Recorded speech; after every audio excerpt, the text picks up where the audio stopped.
तो guys chain effect तो बहुत देख लिया, पर चलो इसके बारे में हम जानते हैं कि किस तरीके से काम करता है। ये मान लीजिए ये मेरा सरफेस है और इसके ऊपर रखी हुई है ये चेन।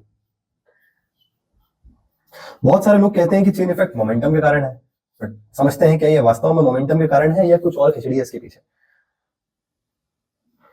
ये मेरी सरफेस है। अब आप लोगों ने देखा होगा कि मैंने एकदम से उसको ऐसे फेंका और एक फाउंटेन के जैसा मुझे देखने को मिला, है ना। तो इट इज लाइक एक फाउंटेन के जैसा मुझे ऐसा देखने को मिला था। यह बहुत अजीब सी बात है कि मैंने उसको फेंका तो नीचे था, बट फाउंटेन क्यों देखने को मिला। जैसे ही मैंने इसको नीचे फेंका तो यहां पर ये सरफेस एक रिएक्शन फोर्स दिया इसके ऊपर। सरफेस ने क्या दिया? Reaction force. बट एक हमारे दिमाग में आता है सरफेस कैसे फोर्स लगा सकता है, हमने तो उसको नीचे फेंका था, सरफेस कैसे फोर्स लगा रहा है, हाउ इज इट पॉसिबल, इसको समझते हैं। यहां पर मैंने क्या किया, चेन के बहुत छोटे छोटे से बीट्स बनाए, एक इंडिविजुअल पार्टिकल मैंने ऐसे बनाए। तो मैंने ऐसे इसको फेंका नीचे से, है ना। तो ऑब्वियस सी बात है कि यार जो मेरा आगे वाला पार्टिकल है वो पीछे वाले पार्टिकल को खींचेगा। तो मेरा आगे वाला पार्टिकल पीछे वाले पार्टिकल को खींचना चाह रहा है। इस स्ट्रिंग के अंदर मान लेता हूं टेंशन है टी। टेंशन कितना है स्ट्रिंग में? टी। ये देखिए, इसको मैंने और बड़ा करके बनाया है। ये एक रस्सी है, ये खींच रही है इसको टेंशन टी से, और बाकी मेरे पीछे के चेन के ब्लॉक्स जुड़े हुए हैं। ठीक।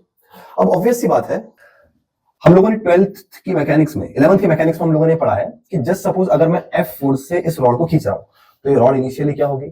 सेंटर ऑफ मास के अबाउट रोटेट होगी। और इसकी टेंडेंसी क्या है? सेंटर ऑफ मास के अबाउट रोटेट होने की। क्लियर है क्या? है ना। तो ये क्या चाहेगी ये रॉड की? अपने सेंटर ऑफ मास के अबाउट ये रोटेट हो। ठीक है। तो और जब सेंटर ऑफ मास और force same line of action पे आ जाएंगे तब वो लीनियर मोशन शो करेगी।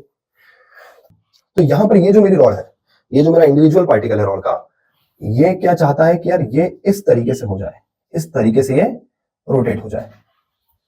बट यहां पे एक सॉलिड सरफेस है, यहां पे क्या है? एक सॉलिड सरफेस। ये सॉलिड सरफेस इसको रोटेट नहीं होने दे रही। जब ये सॉलिड सरफेस इसको रोटेट नहीं होने दे रही तो ये जो सरफेस है ये इसके ऊपर एक रिएक्शन फोर्स लगाती है ऊपर की तरफ पे। और ये जो रिएक्शन फोर्स है, इस रिएक्शन फोर्स के कारण हमको एक फाउंटेन लाइक इफेक्ट देखने को मिलता है। So it is not due to momentum, it is due to reaction force जो मेरे को सरफेस दे रही है। सरफेस का रिएक्शन फोर्स है। मोमेंटम एक बहुत सेकेंडरी चीज है उसके अंदर। ठीक। इसका explanation sir begins and Warner के रिसर्च पेपर के अंदर भी दिया गया है, तो वही मेरा रेफरेंस पॉइंट है यहाँ पर। और अगर आप लोग चाहते हैं कि मैं इसके ऊपर एक बहुत ही डिटेल वीडियो बनाऊं तो प्लीज इस वीडियो के नीचे आप कमेंट करें कि give full explanation video of this topic. Thank you.